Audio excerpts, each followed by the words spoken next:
Right, thank you, friends, comrades, and anyone else who I haven't included.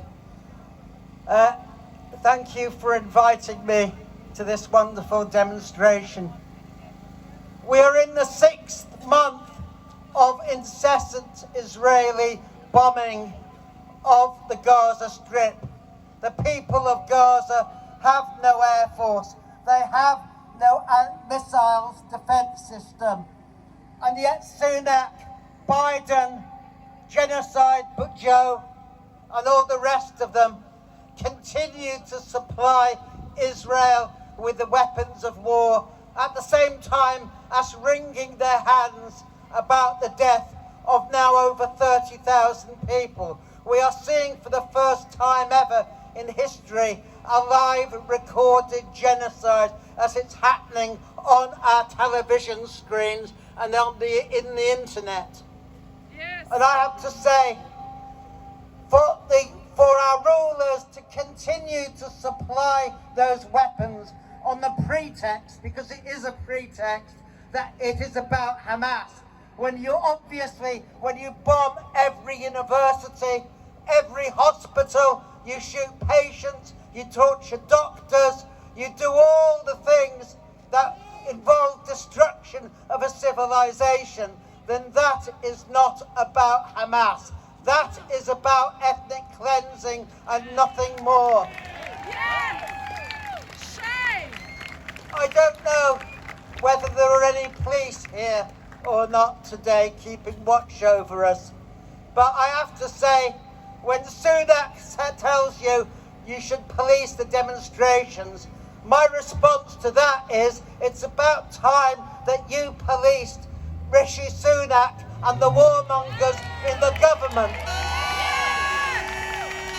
There is in this land a law, it's called the International Criminal Courts Act of 2001, and sections 52 and 53 make the commission of a war crime in this country or abroad by a British national or resident a crime. And it also makes being ancillary to such a war crime a crime. And it's about time that no one was immune from the law, including the residents of 10 Downing Street and the government offices, because we are ruled by war criminals at the moment. And those war criminals have the cheek and the audacity to accuse us of hate.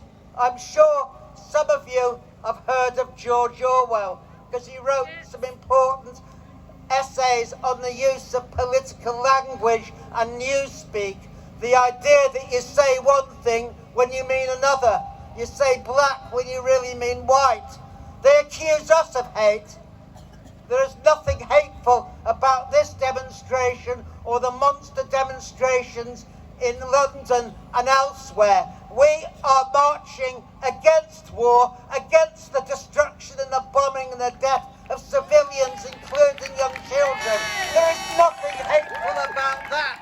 The hate mongers are the warmongers, the ones who supply the weapons. And I want to say something about the so-called Jewish state, Israel. When I listened to Dr. Strangelove, which is Yoav Gallant, the defense minister for Israel, at the outset of the war, he said, we are going to deprive these human animals of food, of water, of fuel. I have to say to those who claim, because Israel claims to inherit the memory of the 6 million Jews who died, I have to say, you don't inherit the memory of the Jews who died. You inherit the memory of those who killed the ones who died. That is the difference. And I'm not just making a rhetorical speech.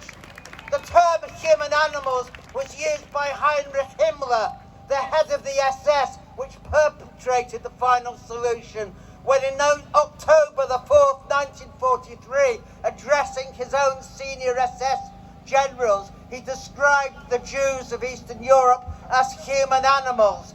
And when he talks about starving the people of Gaza out, what he's doing is following the Nazi governor of Poland, Hans Frank, who talked of death by hunger.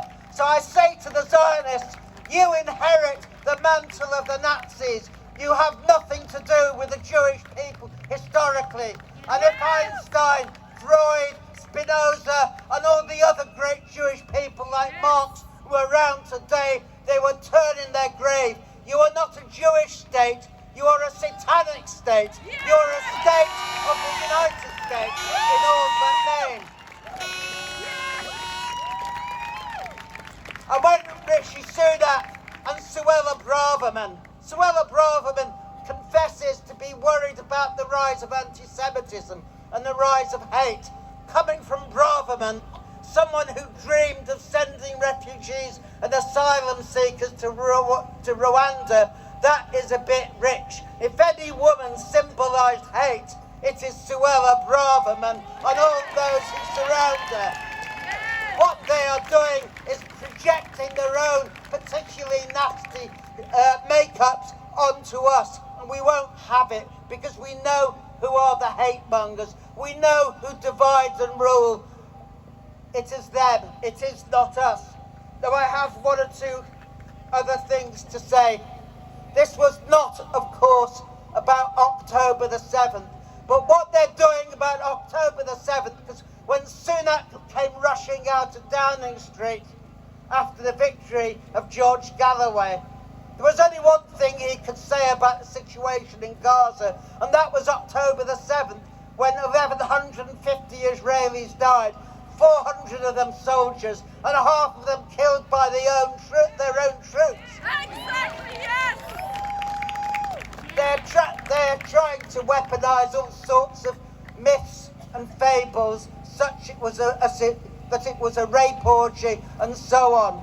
But they're not getting away with it. But Sunak did not have it in him, and no Tory politician or Starmer has it in them to say anything about the 30,000+ civilians who've died in Gaza. The racism of them shines out above all and anything else. As Ronnie said, Zionism is a form of racism because it's based on the idea that you colonise someone else's land and exclude that people from it. And I have to say, it's a great shame that Stand Up to Racism is including the most genocidal supporters of what is happening in Gaza today amongst the ranks of its supporters. If you stand up to racism, you cannot include racists in your ranks. You cannot march with racists. And my message to Stand Up to Racism and the Socialist Workers' Party is that you should put clear red water between you and Glasgow Friends of Israel and all the other Zionists that you have been marching with. They are not your friends, and of course they are not our friends. Yes. But let us also be clear that even though there is a terrible slaughter in Gaza, there is also a resistance to them, and there has been heavy casualties amongst the Israeli military who've gone in, including rebellions. Now, I'm not a supporter of Hamas politically, but what I do say is I give full support to any resistance to the Israeli military, wherever it comes from. We stand on the side of the oppressed and not the oppressor.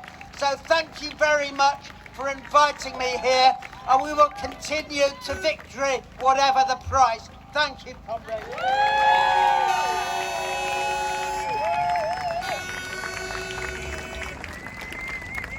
Thank you, Tony. Now,